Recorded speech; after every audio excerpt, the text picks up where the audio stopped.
I met a blue star up here. What is that? A blue star is a type of British traditional witchcraft started by bikers on Long Island, or on Staten Island, excuse me. So very chill. Oh my gosh, Most of the people who are blue star have moved from the area. I don't even think the doula I knew who was blue star is We are getting ourselves into such a big world. Continue. Cause it's Witchcast. I'm Kate. And I'm Emily. And today we have a very special topic to discuss. Yeah. I'm very excited about it. It's Tarot. tarot. Today we'll be talking about tarot cards. Yes, tarot readings, the history behind them, and what they're all about. Some of the myths, and then the truths, and the multiple interpretations. Yeah, I got that. Thanks for saving me, Em. Right there. I didn't know where you were going. I didn't have anything for it. I did not either. So we have a very special guest with us here today. Hello. In the house. She is a very, very talented and hilarious Writer, director, comedian, actor, administrative assistant, and MD. a witch, and a practicing tarot reader. She's a witch. I'm going to do that so much on this podcast. Please do. I think that's great. Don't burn them. Please don't burn us. I'm very highly flammable. Yeah, always wear SPF at least 50. So you've been practicing tarot for like 20 years, you said? Yeah, I got my first deck in 1999. Yeah. Wow. That's 20 that years is ago. 20 years. It's been 20 years. It's your We are 20-year old. anniversary with tarot. It has been. Yay! Happy anniversary. I mean, it's funny because I really didn't think about that until you guys asked me to do this. Like, yeah, I've been reading cards for that long. And when I was in college, I was in class with this one girl, and we just were both very into it. And we started out reading cards for each other, and it became the thing I did senior year all the time. Nice. Like at lunch. And Nice. now, 20 years later, I still do it. Some things lasted. Did you get paid in college when you were reading, or was it just for fun? No. It was for fun, and it was also to practice, because at that point, when I looked at the card, I went, "Where's my book? What does it mean? Why is it there?" I know that well. Yeah. Oh, so my assignment that I gave myself was on the origins of tarot, where it comes from. And actually, I did know a bit about this because I went to the cloisters a couple summers ago, and it's beautiful. And if you're in New York, you definitely should check it out. It's free, or suggest a donation. And they had a whole tarot exhibit. Oh, cool. Yeah, so they had these medieval tarot cards from the Middle Ages, like on display, and you could buy replicas of them, and I did. They had like little display cards about tarot, and it said how they actually started as playing cards. Yeah. So I did some research, and I love Leanne Obringer. I like How Science Works. She's like the witchy writer, I feel like, on that site. But she has an article, and she talks about it. I also looked at Wikipedia. I also looked at the American Tarot Association website. So basically, they started as playing cards. They were brought to Europe in like 1375, although in Islamic countries they were used like generations probably before then, which like all white people things they just steal. But they came to Europe in the Middle Ages, and then they were used as playing cards. This is mine now. I invented it, and it'll be used for the things I say, which are definitely original. Go on. It was ours. We started that. So then in 1440, the Duke of Milan commissioned these triumph cards. So all these cards back then, of course, were hand painted because there's no printing press, which is like so tedious. But like, so they were really special. So he commissioned these triumph cards that contained what we now know kind of as the major arcana. So it wasn't just the 4 suits of 10 cards each, but it also had 22 symbolic picture cards that did not belong to any suit, aka what we call the arcana now. And so it was to play a game called Triumph, which a lot of people still play nowadays with these cards in a completely not like occult or pagan way. Wait, did I say that the game's called Triumph? You said that a few times. Listen, it's been a long day. Did I mention that it's called Triumph? Oh, wow, really? You did. Kate, do you need a snack or anything? Water? I think I'm losing it. No. What was it called again? Bridge. Oh, so neato. then later in 1781, which is usually around the time I feel like a lot of the witchy things kind of started, I don't know. In France and England, followers of the occult discovered them and kind of took them as their own and called them tarot cards and started using them as a divination tool. So a lot of these like tarot card games, like I said, are still played today, even without the occult symbology. But the occult use of these cards, though, is traced by some writers to ancient Egypt or the Kabbalah, but there's really no documented evidence of the origins, so I don't know where that came from, but something I read and I pasted down in my notes. It's a hot rumor. It's some hot gossip about Honestly, the origins That's of tarot the tea. Honestly. Who's to say, really, right? Yeah, I mean, who Everything knows is- what happened that they didn't see with their eyes Exactly. or with photographs? Actually, really all in history history is books. It's just subjective. really actually Yeah. the winners writing down what they want us to believe. That's right. Right, just like Matthew, Mark, Luke, and John. It's like, how do we know you're telling the truth, right? Yeah, those are the guys from Friends, right? Yes. Yes, it was a really large cast of Friends, the original 12 Friends. Oh no, you're right. It's Dawson's Creek. I wasn't allowed to watch that. Oh, man. That's too bad. That was a fun show. So according to the ATA, the American Tarot Association, they in their FAQ page, they talk about, there's a few different ways that people believe that tarot works. There's like different belief systems, like whether it's that you're calling upon a higher power to bring you the answers, whether it be the god, goddess, etc., or if you're tapping into kind of a more giant, like communal subconscious, that like you're just tapping into kind of the human consciousness to kind of intuit those Sort of things. answers. Yeah. Sure. And a lot of it is, of course, all very it's all interpretive. It's really about using your intuition. Yeah. And, the idea from the ATA is that it's not so much about predicting the future. It's about kind of being able to provide a snapshot of where you are in your life right now and where you could end up going if you continue down that path. Rather than like, this is what will happen. They definitely don't really advise to use it as a yes or no rule breaking or rule, living your life by kind of Right. system of absolutes, because that's stupid, I think, for any kind of thing. Yeah. Yeah. So, and then of course, they talk about, are they satanic or in any way? And of course they're like, no, it's a tool and it's how you use it. Right. Yeah. But yeah, I mean, that's pretty much it.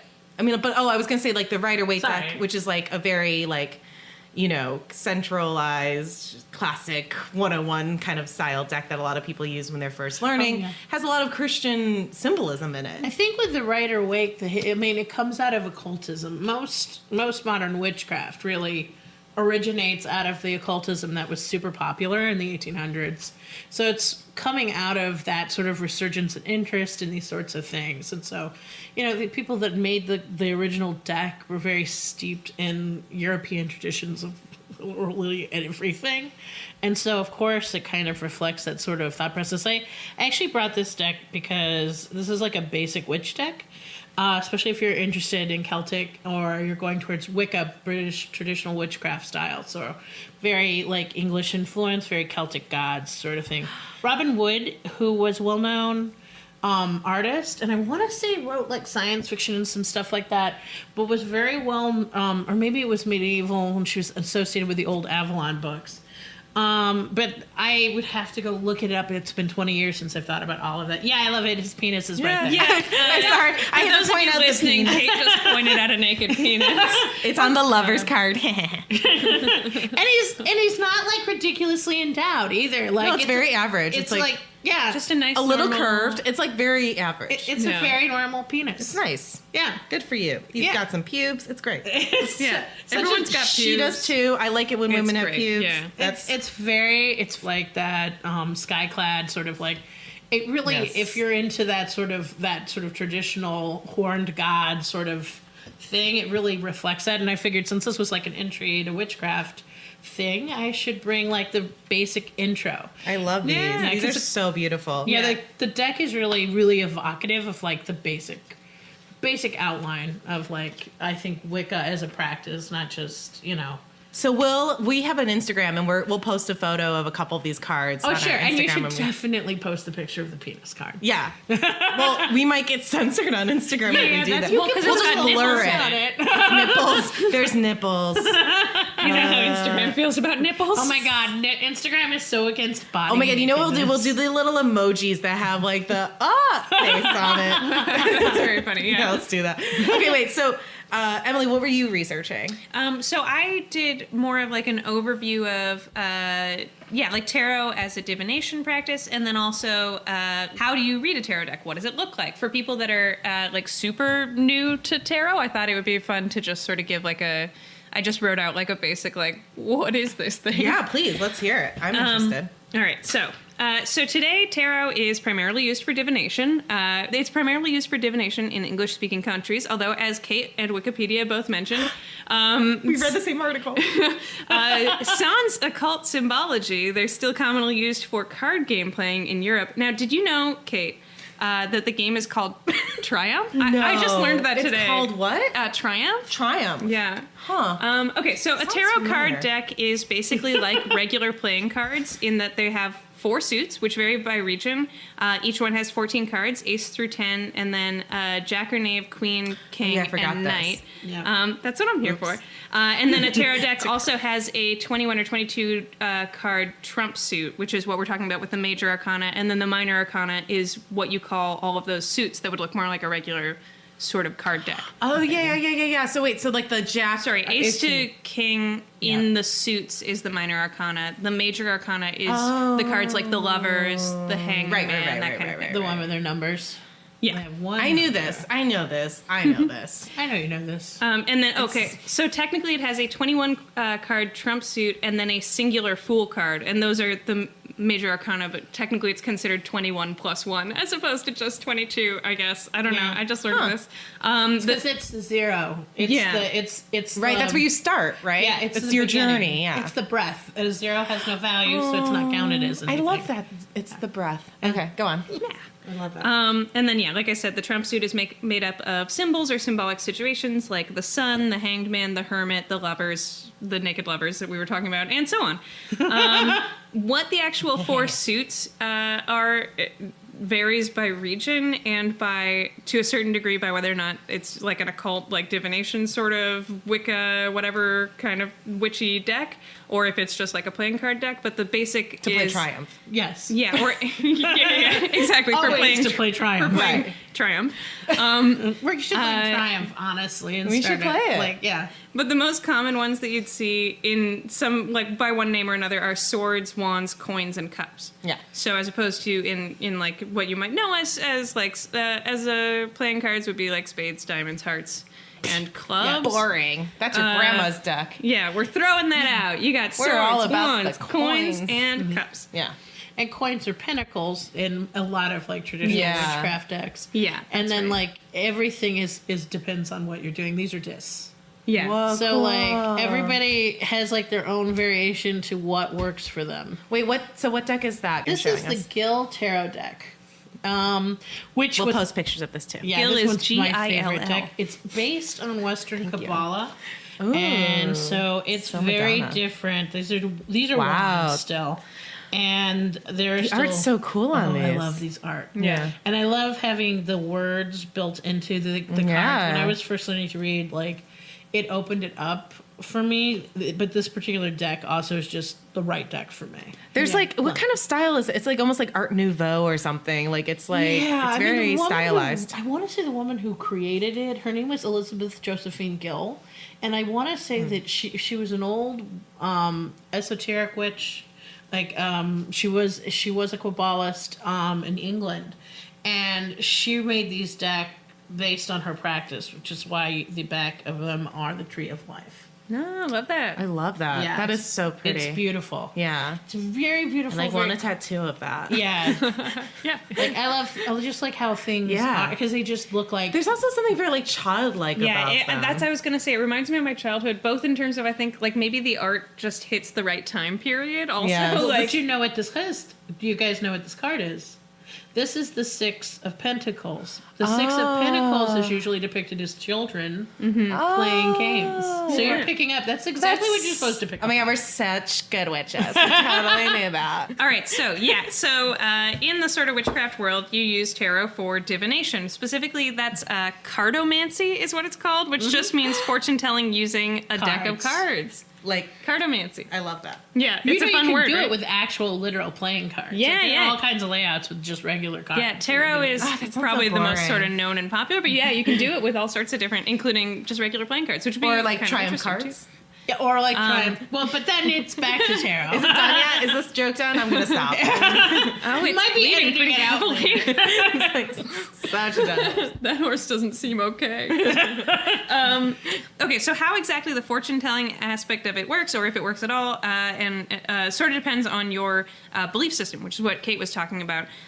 So I found what I had for that was basically that there are 3 schools of thought in essence. Without getting into super specifics, one is that So you only talk to 3 witches. 1, 2. Yeah. Well, I mean, like I'm talking overarching. Yeah, and Witchcraft. everybody Yeah. has done their own take. It's like a series of hot takes. Yeah, which is Yeah. what I love about it, though. It's like, do your own thing. Okay, so in essence, the schools of thought are 1, that the cards themselves hold some sort of wisdom or power. 2, that some sort of outside supernatural force or energy can guide the cards, and that's communicating with you about what you should do, what your future holds, where you are right now. Or 3, that the cards reveal what's already in your subconscious and help you uncover something about what's already in your psyche and what you already know. So that's what I mean by very broad overview, and I'm sure again that there are even more. Oh no, But- you can come up with more. Yeah, mine come from like a tiny little imaginary chipmunk named Horace. That's an outside supernatural force. All right, so apparently, this is just sort of an extra little piece of information. Carl Jung was super into the idea of tarot I love Young. as a psychology tool, and during a 1933 seminar on active imagination, Jung described the symbolism he saw in the imagery. He said, the original cards of the tarot consist of the ordinary cards, the king, the queen, the knight, the ace, etc. Only the figures are somewhat different. And besides, there are 21 cards. This quote is so much longer than I thought it was. Wait, Go on. I'm just going to read the whole thing and I'm we'll with see. you. No, do it. And besides, there are 21 cards upon which are symbols or pictures of symbolical situations. For example, the symbol of the sun, or the symbol of the man hung up by the feet, or the tower struck by lightning, or the wheel of fortune, and so on. Those are sort of archetypal ideas of a differentiated nature which mingle with the ordinary constituents of the flow of the unconscious, and therefore it is applicable for an intuitive method that has the purpose of understanding the flow of life, possibly even predicting future events, at all events lending itself to the reading of the conditions of the present moment. Yep. So I he love was him. totally into tarot. Nice. Yeah. That is awesome. I did not know that. That would be to me the 4th interpretation of how you can read the cards or how you can look at them. You can look at them as a tool to tell the future, but you can also look at them as a tool to really just know yourself. Self-reflect. That was number 3. Yeah. There are a couple of versions of that. Like there's an intuitive reading, and then there's intuitive reflection, and those are to me separate things. There's because the cards to me are not a tool of the god so much as they are a tool of The practitioner. Yeah, it's a tool of the practitioner. It's a tool of the universe within which you can see a glimpse of something. And 9 times out of 10, most of what I think you see in this is just yourself. Yeah. Where Yeah. you are in that moment. And that's why it's like, I have some things, we'll get into it later, but it's why it's sort of important you think about how you approach the cards when you really actually need advice from them. Yeah. Yeah, that's why I like never give myself readings because I'm always like, I don't want to hear what I have to tell myself. You won't hear it. If you're not ready to hear it, you will just look at your cards like they're lying to you. Yeah, I mean, mostly because I use my goddess deck, I feel like it's just a bunch of moms that are like, honey, you know better. You might want to look at other decks for those things. No, but they're very supportive moms. That could be a lot. They're just like, don't sleep with him, you know? And I'm like, but I wanna. Anyway. Okay, so I want to talk about Carl Jung more later because I think about him a lot in relation to improv also, and we're all comedy people here. Oh, and yeah, I'd love, there's- yeah. Yeah. I'd love to chat about that. Oh my God, let's separately. start a Carl Jung podcast. I'm going to throw this into the mix. There are so many similarities between art of any kind and pretty much any kind of shamanistic, initiatory witchcraft, religion, whatever it is, that it's insane. Yeah. It's really insane. I think that's what comforted me so much when I first started learning about Wicca and witchcraft was because it reminded me so much of like my acting training. Well, plus tarot always makes you show up 15 minutes early, and if you're not 15 minutes early, you're late, right? Yeah. Oh, for sure. That's definitely my deck. Actually, that's more the runes. The runes take no shit. They are stage managers. Oh my god, I love that the runes being the stage managers of the divination tools. Places, please. Hilarious. Yeah. Thank you, 5. We're eventually going to have merch, and we should definitely make that a tote bag of like what each of the tools are. The stage manager. Okay. Okay, so the other thing that I wanted to talk about that I looked up was just a very basic overview of how you read tarot cards. Now, I actually am probably the least practiced reader here, so the fact that I'm about to describe this Oh, this is going to be good. No, I want to hear. really makes no sense, but you guys can help and correct me. That's what this whole podcast is about. Me saying, I don't know what the fuck I'm talking about, but you probably do. Yeah, well, me too. Someone tell Same me. thing. Yeah. All right, so in a very basic sense, this is literally, I just wrote out the steps for how you read tarot. Yeah, let's do it. In a basic sense, Spoiler alert. you shuffle the deck, or some people will have the person who's getting the reading shuffle the deck. It kind of depends. Some people say, don't let other people touch your deck. It's a whole thing. Don't worry too much about the rules. Someone's got to shuffle the deck. Oh, okay. If you're reading yourself, obviously you draw the card. Whoever is being read draws the card. And then you interpret the card. So different people will do different numbers of cards. The standard is actually a 10-card Celtic cross, but a lot of people are into a 1 to 3 card reading. I'm very down with that. I think that simpler reading is always better, or not always, but often better. 10 It's like cards a low can be a lot. commitment, super cash, quickie, you know? Right. Well, it's sometimes you just need to keep it simple and just get in touch with yourself. And if that's what this is about, if you really like, you can't sound like you're having sex with a bad boyfriend. Go on. I don't know what you're talking about. I'm just kidding. I'm very happy. But especially when you're getting started, I mean, the real thing is trying to read 10 cards on your first shot is probably going to give you a lot more information than you're able to process. Well, I'm actually I'll say what I hinted at, and then we'll come back to that because I think we should discuss that. First the sass, then the class. So, yeah, pretty much.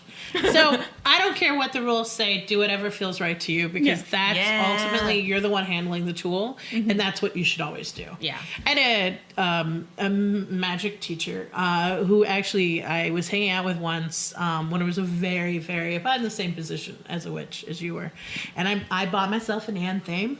Ooh, nice. It's a beautiful wooden handle. That's a special knife for those of you who don't know. Yeah, and so, and it was double-sided, and it looked very pretty, and it was under 4 inches, so it was street legal.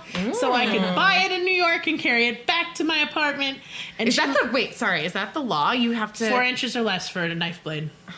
That's street legal. Everything else is illegal. Good to know. City has And the no rules. locking switchblades. Yeah, and none of those punchy things that like are turned into like knuckle. Yeah, thingy, those are brass illegal knuckles. too. brass knuckles. But I can put my keys in between my hands. That's totally legal. That's totally legal. Cool. Yeah. Continue. All right. You bought an Ladies gotta thing. be safe. So I bought this, and Valerie Walker was visiting town, and she looked at me and she went, Wait, who's that? Valerie Walker, she passed now. She was a teacher. She was a initiate and teacher of the fairy tradition, cool. which is a cool tradition in witchcraft. She was the most cool punk rock 60-year-old woman I ever spent like 2 hours of my life She with. sounds awesome. She was amazing. I love her to death. She's gone now. She passed from cancer, but she was really like she walked in through Union Square, and we were talking about like getting in contact with nature when you live in a place that's like New York City, which is so not natural in any way. And she said, "But it's the world you live in. It doesn't have to be a tree, because when you first start, you get that pastoral sense from it. Everything is nature and trees." Yeah. She threw herself on the granite sidewalk of New York City, hugged it, and thanked it for just being the sidewalk. Aww. It was the most amazing, like, this is the natural world. This is the world you live in. But also like gross. Yeah, I had to say. That's so sweet, but also like, oh my god, what are you doing? Oh, she didn't care. She was like, I can watch No, everything. that's so It's going to sweet. be fine. Yeah. She was was totally Staph infection, schmap infection. She was in the hate during the 60s. I'm sure she saw worse. That's true. And she would say that if you asked her. Yeah. No, that's amazing. I love that. But she looked at me and she looked at my knife and she went, you can use your kitchen knife. What? Yeah, my ritual knife. This very accomplished witch who's been around forever. She was one of the neophytes in the Starhawk first book. No way. Yeah, the Spiral Dance. Yes. So like she's April. Everyone in check that out the book. Spiral Dance. Yeah. Go So on. like she's been around forever, and I look at her and I'm like, that way you're like, look at me, I'm doing something good, and she's like, just use your kitchen knife. That's what I use for all my rituals. That's so crazy, but because all the books are like, it should be used for sacred special purposes. You shouldn't use it for anything else. No, it depends on your tradition. Like Yeah. there are some traditions where, dude, the high priest carries a sword. Yeah. Like a no joke Real? sword. Oh Really? yeah, like full, especially the BTW, like full skyclad rituals with a complete sword. British traditional Witchcraft. Yeah. And then there are others where that no one would ever think to bring out any weapon whatsoever. Here's my saber. Yeah. So you were saying, okay, so So what I'm saying don't is, listen to, do whatever feels right. do what feels right, whatever gets you results. Like I think starting with like getting up every day and doing what a lot of things talk about, where you flip over the deck and you read a card and say what it looks like to you, and then read what it actually means, and compare what you got out of the card versus what it says, is a good idea. But also it doesn't mean that like if I look at this card and this card to me makes me think of love because I had a great experience on a swan love boat one day on a ride. It's a swan. That's a Six of Swords, right? Yeah, it's a Six of Swords. If that gives me some kind of pleasure or some good feeling, that doesn't mean I should discount it because that's opposite the meaning of the card. Right. It means that maybe that's what this card means to you. You're the one reading the deck, and the deck is going to show you what you need to know to read the card. I love that. Yeah. Also, that card is haunting us. Yes, it is haunting us. We Can actually. I pull a card that's been pulled a lot here? We did a reading for at the end of our only other episode, and it was the Six of Swords. We got some baggage to let go. Well, you're going on a journey, my friends. We'll be starting a podcast. Yeah, and that's honestly the only other stuff that I had about it was basically variations on that theme, which is create a personal connection with your tarot. You want to read a new thing, like get to know your card, or you want to start doing this, get to know your cards, get to, like people say like you can learn a keyword, or like don't worry too much about memorizing it, draw a card a day, just sort of try and get familiar with it in a way that connects with you personally. Yeah. Yeah. I highly advise there's a site called Eclectic Tarot, I think it's called. And it has like a library of card decks that are out there with links to buy. I'm sure there's a referral. Oh, I think I know that site. Yeah. It's a great way to look at a bunch of different decks, see the artwork, and take a look and decide what you want to buy. Because buying cards, now that there are no bookstores, when there were bookstores, they usually had like a few cards so that you could kind of look at the art. Yeah. But you could never really open them because they were always sealed. Right. Yeah. It's still like that, only it's harder to see the cards. So like something like that's a lifeline to seeing everything. Because that's how so many people own so many decks. It's like you buy a deck And then you're like, I don't like this isn't quite what I thought it would be, or it doesn't quite relate to me the way I want it to. I'm trying to think because I think there are two ways of looking at reading, and I look at it both ways when depending on what I'm doing. In general, I look at reading as something you do to just take a temperature of yourself to get a sense of where you are. If I'm really upset and I can't get to the bottom of that by asking myself questions, then I might pull cards and see what it suggests. Sometimes it's nothing. Sometimes it's really accurate. Oh yeah, I am actually upset about that. Oh boy. It's like witchy therapy. Yeah, it can be very. When I had PTSD really bad for a good period of time after 9/11. I was here for 9/11. Wow. Yeah, so it took about 5 years for me to finally become asymptomatic. Mostly, it took me about 4 years to afford to get a therapist. Yeah. So, yeah, fun. It wasn't. But when I would read my cards during that 5-year period, I would get the same cards a lot. Like you're getting this. Yeah. Like even me just randomly pulling it That's from so my deck. funny. Yeah. I would get certain cards that, like I said later, like my deck was just like, just go to a doctor. Go to a doctor. Like, please. I remember, like, right after college, I was, like, in a really low place. Not as low as that, but, like, Yeah. I was just kind of depressed. I didn't have a job, was poor, and I was, like, on and off again with a really abusive kind of relationship. Yeah. And, like, I kept getting the same cards. And I kept getting the Empress in a feature position. And then I remember when, like, after I decided to continue to pursue this guy, I got the Empress reversed. Yeah. And I was like, oh, fuck, I fucked it up. I didn't listen. Which brings me to the one other thing that is sort of important in tarot reading is that cards have slightly different meanings whether or not they're upside down. Okay. Right? I mean, It depends, or right? some people do and some people don't. Honestly, when you're first starting to read, don't do that to yourself. Yeah. There's a couple of things that I think, like, I didn't read with reversals to maybe the first 10 years. And then I only Wow. started reading with reversals when I was in a situation where the to avoid the reversal was to avoid what the situation felt like. Mm-hmm. And that's how I still do it, where if I don't, because there's a couple of reasons for this. And then I'm going to back up and say how a hex works to my mind is that someone says to you, I'm putting a hex on you, and you believe me. Yes. And then you go out and you create all that energy for yeah, yourself. like you Macbeth yourself. Yeah. Yeah. Yeah.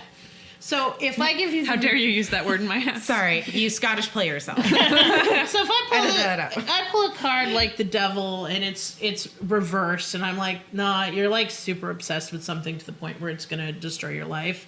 I'm giving you that information. If you're really in a state where you're doing that to yourself, I am giving you a hex because you are going to take it into your soul and go, my life is over and I can't fix it. And you're going to take it and you're going to live it. Mm-hmm. So there are times when I'm reading for people, if I sense too much desperation or too much, I will give them the more positive interpretation because I don't want to make it worse. Right. Mm-hmm. A lot of times people with depression, anxiety are drawn to reading cards and they're also drawn to tarot readers. Mm-hmm. They want to control their world. Yeah. So people who have issues with controlling the world are the people that seek out people to do this for them. Yeah. And they do it a lot. Yeah. And I know that because I have anxiety issues and that's when I pick up my cards and want to read them the most. Right. And that's when they usually give me the same answers all the time because nothing's changed. Yeah.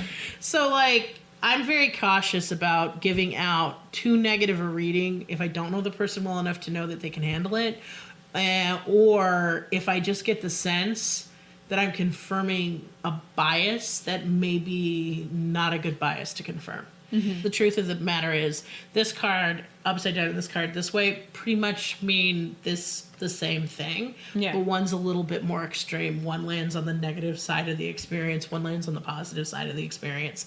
It's better for you to leave with hope. Right. Than for you to leave with doom. I also have a witch friend who's going to be a guest on a later episode who says that, he also likes to think of, he uses reversals in the moment depending on the reading and the other cards in relation. But like sometimes it's not just the negative or dark side of that card, but it also just mean things are slightly delayed or that there's still some things that need to be resolved or it's not like fully come to fruition just yet. Or it might, No, for sure. I mean, or it's something internal. I've also heard that too. Yeah, where, I was like, going to say, or it can be like a public versus private, or like an external and internal kind there of thing. are a lot of different. It really, honestly, with any of the cards, it always comes down to how you interpret reversals depends on your deck.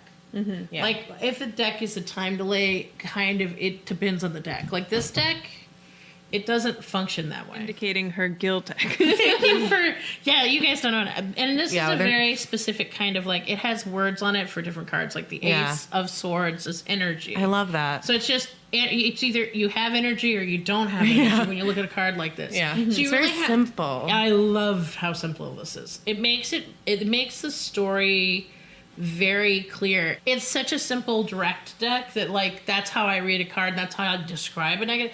But like that's not going to be true of like I don't want to pull that for you guys. You've seen it too much already. She's talking about the Six of Swords again.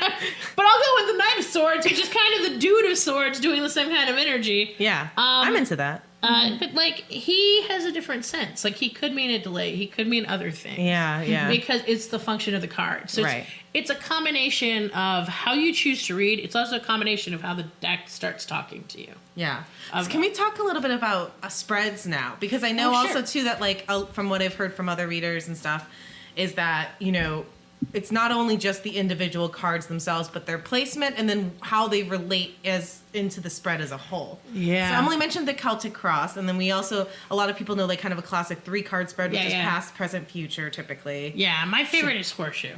What is that one? A horseshoe is, it's kind of it tends to, well, it looks like a horseshoe. Yeah. But She's mimicking an upside Go down on. U. yeah, and you could do it. I do it. I actually have done it both ways. Okay. So you have a starting Me point, too. you have an ending point, and then you have the elements that make up the sides. For me, I tend to just lay down 5 cards and then read them in order. So it's like, here's where you're starting. Here are your roadblocks. Here is sort of like if you continue where you're headed towards, what needs to work in your favor to go where you're headed, and then up here is your outcome. Now everything here is sort of like this is almost like a general reading in a lot of ways. Like I'll do it like a time order, or if the cards all come up people, I might end up talking about the people in that person's universe because that's more true to what's happening in front of me. Totally. So like if you have a card with a layout in front of you and you have all these cards in it, you really have to take a step back first. And just like when you're I direct, you direct. Yeah. You direct? Yeah. Okay. So We all direct. we all direct. I direct, you direct, we direct.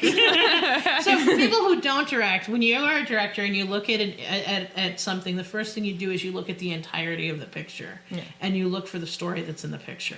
So whenever you're reading cards, the first thing you do is not just go to the first card and say what that card means. It's how we all start, but it's not the right way to go about it. You sit back and you look at all of the cards and take them in, and as you become more familiar with them, you'll know who these cards are to you. Like, not only do they come to have meanings that are associated with whatever books you're using, they will have meanings that are specific to you. Oh, I always see that card when they've got a bad boyfriend. Or I always see that card when they're really, you need to make a life commitment, friend, and make a decision and move. I always see that card when mom, like they're having family trouble. Like, certain cards mean certain things to you because you just see them over and over and over again in those situations. Yeah, I do. I don't really do that many readings for other people. Yeah. But like when I do, I consistently pull a lot of the same kind of cards. Yeah. You're just those cards know you speak to those cards speak to you. Yeah. And they know. And I don't like talking about the card deck like it's an inanimate object with a brain, but I feel like whatever you think is putting them in front of you puts the same things in front of you for a purpose. Yeah. The better you know your deck, the more colors you'll see. Yeah. Because you can read and interpret them. But if you Yeah. only know 4 cards really well, then you'll probably see those 4 cards consistently. No, I mean, I don't know what you're talking they're about. I still know more than 4 cards. when I'm reading and certain things are happening in my life, I'll see certain cards all the time. Yeah. And it's because that's Your energy. That's what's my going on energy. with That's you. what's going to come to me, and that's what I'm going to want to talk about in relation to the other person. We'll talk about that in a second. But like when it comes to reading a layout, that first thing you need is the full picture. The cards we talked about Jung, they're archetypes. They're all archetypes. They're all based on, like, if you stop and you just look at a card and you look at this, like, this is an Avenger. This is Thor. It's Thor. It really, I mean... He's my favorite, but only because Chris Hemsworth's so funny. Oh, God. Not again. I know. I saw you pick it up. And do Swords It's like triumph. You know, I'm surprised they haven't made a horror movie about like tarot cards for some reason yet. They will now that I've said it. So, out Yeah, loud. yeah, you've brought it up. Actually, no, there probably course, is something like Yeah, I that. They bet have the there's one Ouija out board there. game. Yeah. Well, it's ignorance and want. Oh, Like, if you just start for you, Hollywood. No. Yeah, I mean, like, you've got this rose red, like, turning the back on all the gold and walk. It's such an evocative image. Like, these are just, they're images that, like, mean a thing, and they're very clear. So when you stop and you really take back and let yourself see the whole thing, you'll start to see trends. You'll start to see, oh, they've got this guy walking away from everything, and then this other card that I know is about taking a journey. The Chariot's right in front of me. Like, wow, so are you traveling, literally? Just so we can get that out of the way. Maybe it's just a literal thing. Are you changing jobs? Are you like, and that's when you start to know, like, okay, I can back up and say, here's where you are, here's where you're, what's crossing you and what's going on around you. Yeah. Because you have the full sense that this is going to be talking about movement of some kind. That's cool. Yeah. What would you say to people that are skeptical of tarot? Like, what would be, Oh, that's a really good one. coming in? I've had that conversation. Yeah. Several times, I'm sure. I have a couple of stories about that, actually. I think what I generally say to people is I only read for people who want it, skeptical or not. If somebody's really skeptical and they just want a reading for whatever reason, like, I just make it clear, like, I'm not trying to read your future. I'm not a soothsayer. Like, and we should talk about divination as a tarot thing. Like, I am not of the mindset that I can read your future, that I'm going to flip over a card and it says death and you're going to die tomorrow. Yeah. That's not what that card means anyway. It just means a lot of really big havoc-y changes are coming. Get used to it. Right. But I'm not going to know when I flip that over the exact change that's going to happen to you or what the nature of it's going to be. And you still have free will. You can do something different. And like you talked about, it changes the course of your life. So nothing is set in stone. Free will is super important. Like, keep that in mind. You really have to keep that in mind. Like, really what you're getting is a moment in time, like a snapshot of the emotions that surround the person, of the people that surround the person, of their own wants and needs. When you read for other people, it's really important to, like, meditate, ground and center. Just do stuff that chills you out and mellows you out and just sort of puts you in a mindset where you're not high or something, but focused and not rooting for your own needs or wants in the situation. Like, so you're neutral to whatever is in front of you. Right. So, like, when I give a reading to somebody who is skeptical or talk to somebody who's skeptical about it, those are the types of things that I point out. Like, I'm not claiming I see your future. I'm just giving a reading to you. Now, I had a guy tell me this, and then he decided to go forward with the reading. Because I did them at a friend's Halloween party. It was fun to do. And I did it for a few years running. And he did a horseshoe spread, and his had a hermit in it, and it had kids. It had the 6 of discs that I showed you earlier. And had some other cards that I don't remember now. But the end result of it was like, are you a teacher? And he was like, no, I don't work with kids at all. In fact, I'm not even married. I don't have kids. This is all bullshit. And he kept going on, and I'm like, no, this is what this, look, I'm just going to tell you what the cards are saying because your answers don't make sense with what I'm saying. Yeah. For some reason, I think you're going to end up working with kids, and it's going to seem like a real stretch, but when it happens, when this opportunity comes up, you should take it. It will be really good for you. It will be isolating and hard work for a while, but you will come out of it stronger and better. And I saw him at this person's next party, which was like a Thanksgiving party or something else. Or maybe it was just a goodbye to fall party. And he was as like... you do. Yeah, as you do. When you have a backyard with barbecue, as you do when you live in a cold area. Right. Yeah, that's fair. Yeah, and so he comes running up to me and he's like, how did you know? No, what? Yeah. I still don't know. What happens? And he goes, he was Jewish. He went to temple the next day. And like, the rabbi approached him and asked him if he would do this job. And it's a specific position they ask young men, like late 20s, 30s is what he said, to basically do what is a catechism class for Jewish guys 13 years old or 12 years old about to be bar mitzvahed, where you act as like a spiritual advisor and you have this young class of kids who are basically coming to you for all your spiritual advice. He's like, how could you know that? And I'm like, the cards knew. The cards knew. I'm like, I think it was just so that he was prepared and not so shocked. He said no. Yeah. I honestly think that's the only, I have had very few experiences where I can say that I foresaw the future. That's one of the few ones. Yeah. And I really do think it's just because his God wanted him to know that he needed to say yes when this happened. Yeah, that's amazing. Yeah. And so I don't ever say no to skeptics. If somebody's really negative about it, I will say no. Yeah. He was I don't believe this, but I could tell he wasn't a judgmental. He was maybe- curious. Yeah, he was wanted- curious, not judgmental, Yeah. and the not judgmental is even more important than the curiousness. Right. Yeah. And yeah, that one, like to this day, like That's when awesome. he saw me, he was like, you should have her do a reading for you. She knows what she's He's doing. now your biggest fan. like it was just He's like your biggest hype man. really I couldn't. This witch gets it.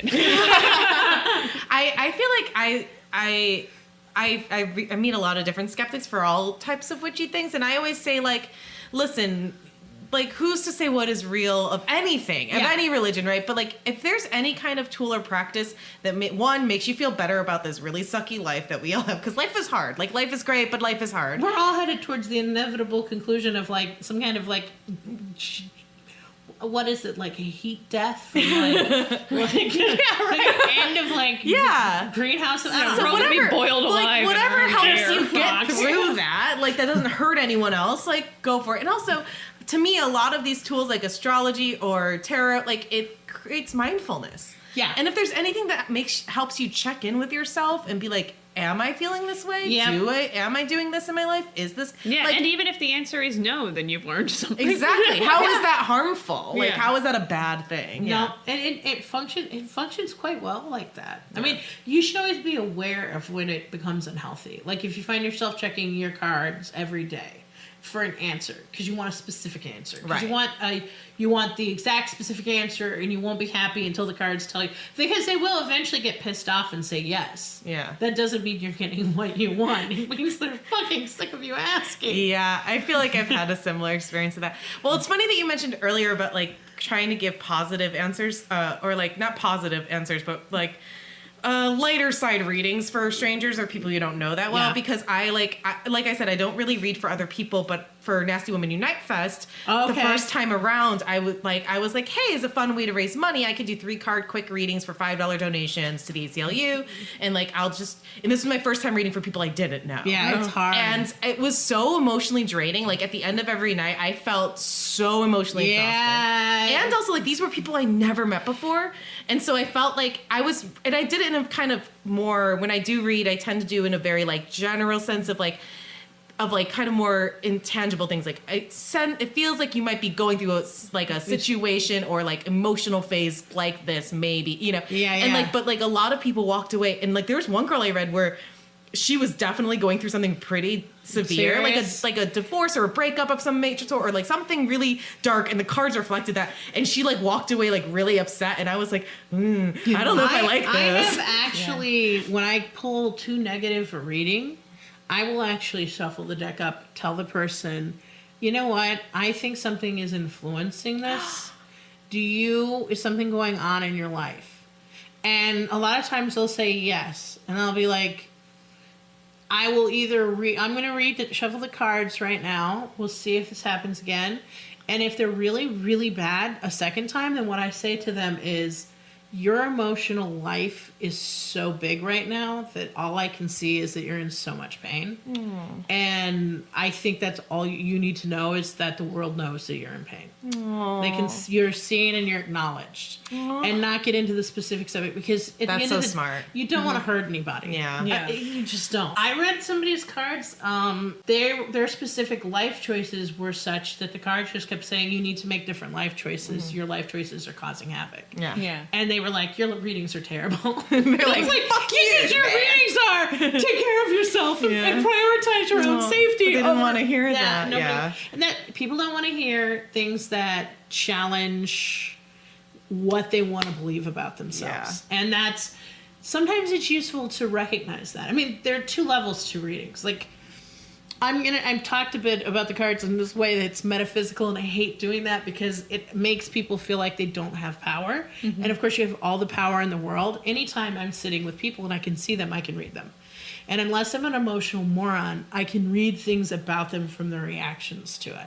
I don't think there's anything wrong with acknowledging that when you read somebody's cards, you see their responses, and it affects what you say and what you're going to do. And that doesn't make what you're reading of those cards is any less valuable or any less valid. I actually think it deepens it to have those little backs and forths, because It's like an then empathy. well, it's empathy. It also makes you more specific to what they are actually experiencing and what this might actually mean to them.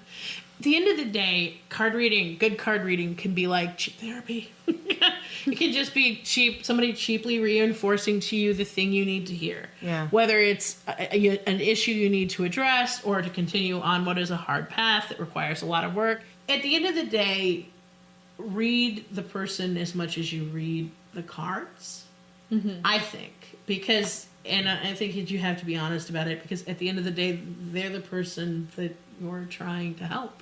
Yeah. And if that makes a skeptic come along and go, well, you're just reading them like some kind of charlatan, then well, like, yeah, so does their therapist, and so does their doctor, and so does anybody who deals with them. That's how humans communicate. Right. And you're getting some information from the cards. You're not just pulling it. Well, and you're getting context. Yeah. And then the other question that I have is just, so when you're learning the cards, it's, there are a lot of different words and things that you can associate with different cards. And it's true that varies deck by deck. Do you have favorite resources that you use as you think about, or that you've learned about cards from? I honestly really love The Power of Myth. I think knowing a lot of, The Power of Math? yeah, that's great. I lived in Tennessee. I have some things I got to tell you about. Just kidding. No, Myth. Power of Myth, Bill Moyer's book. It's an interview he did with the Man of Many Faces guy. He is that from Game of Thrones? No. I'm sorry. Although there is, what's the one in Game of Thrones? Let me pull this up. The man with no face? The God of Many Faces, and the girl has no name. It might be the God of Many Men Faces. with no face? The man, I don't know. I don't know. Dahar Nagorius. That's not right. We should really know this. We should. I do watch. Oh, I and see read why the that books. came up to you. Okay. Let's see. This is coming up with a manga thing, so I'm probably remembering the quite not the right thing, and that's probably where that's coming from. Let me pull up Power of Myth. That'll pull up the right stuff. Joseph Campbell. Oh, That's, yeah. My brain went totally could not Okay. come up with him. Yeah. The Power of Myth, Joseph Campbell, and then he wrote a ton of other books and The Hero with 1,000 Faces is the one I kept confused. Okay. It's the very male version of mythology, but it's definitely accurate. It's definitely something that is just the basis of how stories are told. The collective unconscious, the thing that Jung is talking about, this is the exploration of every iteration that exists of this stuff. And then there's, of course, Women Who Runs with the Wolves. Yes. I cannot think of her name. Pinkola Estes, I think is what it is. Yeah, I can't remember, but I do have that book as well, yeah. But I recommend those, actually, for working with something like this. These are archetypes. Yeah. So understanding myth, how myth works, and how archetypes work really actually make it possible for you to tease more meaning out of things. Yeah. And I think it's better than pulling up, like Biddy Tarot is a nice one. Like I was going to say, I love Biddy Biddy is Tarot. like a nice one to pull up a quick meaning to something, but if you really want to get to the point where you look at the deck and you go, and here's the story of a reading, Yeah. learn myth, learn Yeah. mythology, because that's all these. I remember when I first started getting into it. It was in college, and my roommate had this little mini Rider-Waite deck. It was like a little joke gift. No, I've seen Oh, those yeah, before. yeah, And it came with a little packet book, and I just she gave it to me because she didn't want it, and I just started reading through it and playing with the little mini cards. I still have them, and that's how I got into it. And then it started, and then it just kind of grew from there. And I also there's an app I get a Mystic Mondays, I think it's called. You can get a different. They send you a different deck. For it's a different card every day you can draw and then read about it. I get Biddy Tarot's email newsletters every week. Oh, that's cool. Yeah, it's just there's so many different resources, and again, I feel like it depends on your deck. It depends on your practice. It also depends on how you are. Yeah. It depends on what works for you. What happened with me is I walked into a magic shop with this girl I went to class with. These were the cards that jumped out at me. She had a different deck that she liked, and we bought each other the cards because we believed that at that moment that you were supposed to buy them. So we were like, it does feel like you're supposed to get them as a special thing. You can't just go on Amazon and type in tarot cards. It's technically considered one of the rules that you're very much allowed to break. That you're supposed to get them as a gift and not buy them for yourself. If there's nobody out there to give them to you, buy them for yourself. You can sign the card from someone else. It's when you send flowers to yourself on Valentine's. Same thing. I would actually say is it's less important that they're gifted to you from someone else. It's more important that you take the time to figure out what the ritual is for you for a reading. Like what centers you, what grounds you before you read for someone else, before you read with yourself, for yourself. I don't allow myself to read when I'm upset. If I do allow myself to read when I'm upset, I know I'm going to get angry because my cards are just going to say, "You're crying." Like, thanks for that piece of information. I know already. Like, calm down. Pretty I'm much. getting you're upset. Do you sage Thanks, your cards. cards at all or anything like that? Do you clean Clear them. What I do Yeah. for clearing is every so often, I will, during the full moon, put them in the window and let the full moon rest on them all night. So when you say cleaning a deck or staging a deck, what are you talking about? Oh, so basically, generally speaking, as you use a deck, the more you use a deck, it builds up energy, and that energy can be bad depending on when you're using it. Or if you take it to a party and you read a lot of people, it just, like you talked about, it wears you out. It collects all the energy from all these different folks. Yeah. So you'll want to just clean out that energy. I do the moon. If it's something like I've done like a party with a lot of people, I actually have like a crystal. God ask me what it is. I don't know. I just use it ever so often. I charge it and I'll just run it over stuff and throw it out. Like just collect. You throw out the crystal? No, the energy. Collect the energy. Throw the energy like, oh out. my God. Then I put the crystal back where it was so Yeah. it can continue charging and I Yeah, can yeah. use it again to clean things. Yeah. It's like a dustbuster, but for metaphysical energy. It's a magic dust buster. I love it. If we actually had a merch site, we should totally Yeah. have a crystal We section are called going, I don't know Magic if it's gonna be a when, because we're definitely gonna make merch. There's too many funny things that we can put on deck bags. Okay, so besides cleansing a deck, Well, there's also the beginning, which is charging a deck. and so what does that mean? So when you first get a deck and it's really brand new to you, you want to charge it. You want to fill it with your energy. You want to kind of put a wash of yourself in there. And the general rule of thumb is there are none. It's just the more energy of yours that's in it, the more concise the responses are. So what I generally tend to do is I will find whatever I plan on storing it in, take that bag and take it all to bed with me. And it'll just sleep in bed with me for a week. I was gonna say, do you put it under your pillow? Yeah, that's so fun. Pretty much. I mean, not exactly under my pillow because, frankly, that's a little hard on my neck. Heard. But I will put it in the bed with me and it'll sleep in the same space and it will be fully charged. When I'm doing single reads and it's been a long time and I haven't touched the deck and the deck is cold, like this deck is cold. I haven't done a reading in a few months, I think.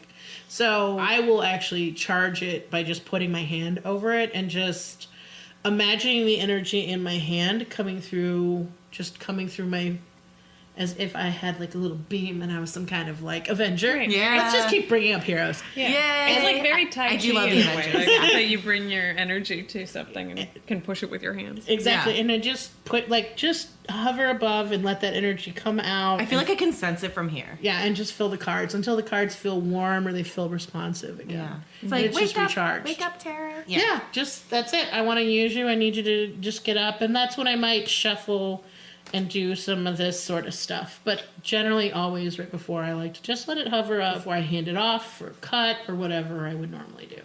Okay, so, speaking of charging, as you're charging your deck, we like to end every episode by drawing either a tarot card or a crystal card and talking about what that means and what maybe it can signify for us in this week and in this moment where we are. And as you are a very established and experienced reader and knowledgeable witch, and by the way, thank you so much for being on the show. You're welcome. It's Such been a pleasure. And Thank you, we could guys. listen to you talk for hours. Yeah. But unfortunately, we have to go.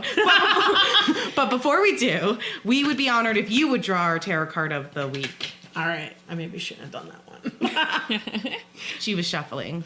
I was shuffling badly too. She was shuffling really well. The cards flew from side to side. They can't see us. Yeah. It was like, You should see. It's amazing. I can make them shoot from hand to it's like hand. there was Vegas like in here. rainbow neon laser beams coming from her hands. It's beautiful. Yeah. All right. What did I pull? Oh, What is that one? Oppression. Tell our listeners what you just drew. And we'll post this on our Instagram as well. oh, what a horrible card. Oh no. Oh, this is my dread card. Oh no, is that the 10 of It's the 10 of Wands. The 10 of Wands? What does that mean? 10 of Wands. Okay, so this is an image depicted as, in most decks, as a man walking along. He's been working. He's carrying 10 of the heaviest sticks you've ever seen. They're taller than he is, and he is just struggling under their weight. It is just a burden that's almost impossible. Depending on how the deck plays it, it can be impossible. It can be he is managing to pull it off.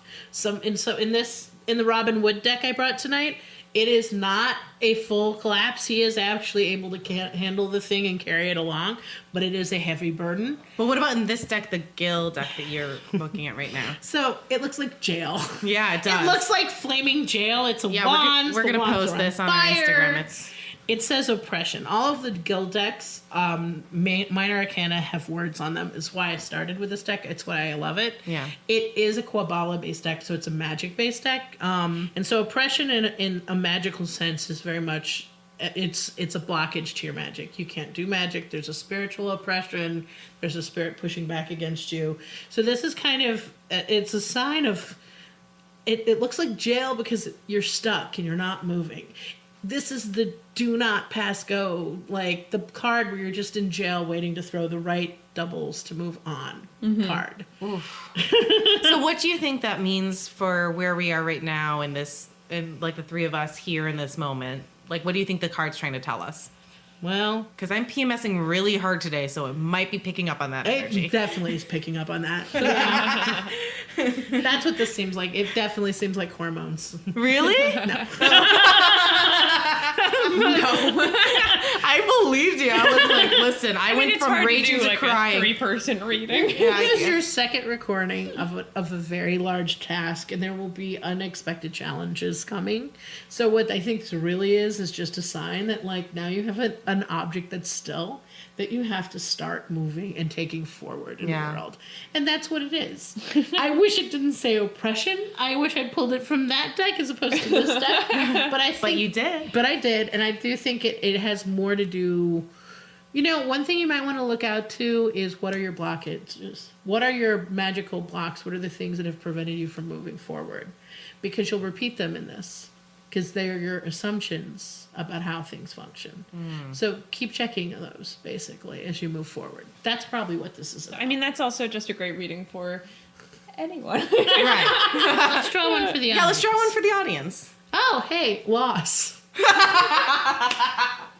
It's the 5 of Swords, not the 6 this time. Oh my god. But it does look like triumph, so we came full circle. Okay. Look at it. It's like a little arrow pointed to the up. Yeah, and that's a really bright way to look at a card that says the word loss on it. Yeah, can you tell us about the 5 of Swords loss? Why does it say loss?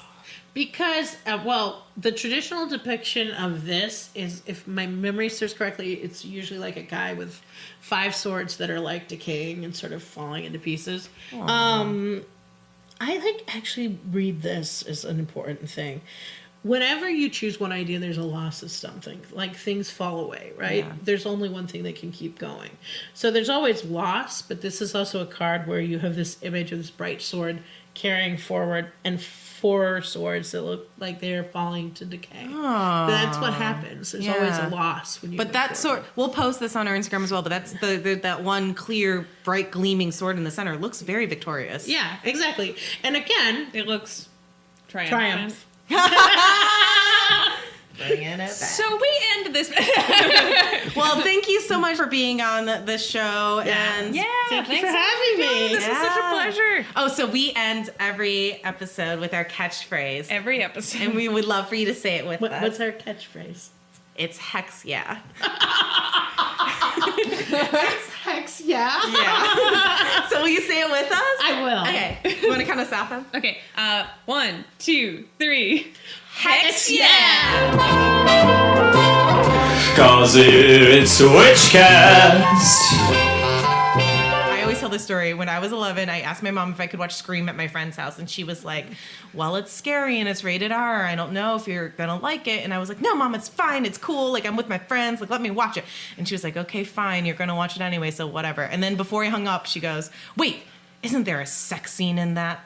She wasn't worried about like the mass killing of teenagers or this girl getting like severed in half by a garage door, which haunts me to this day. Co-bullying, like one sex in a movie, it's like people undercovers, very like Yes, little. yes. It's like let's make out, take off our shirts, and fade to black.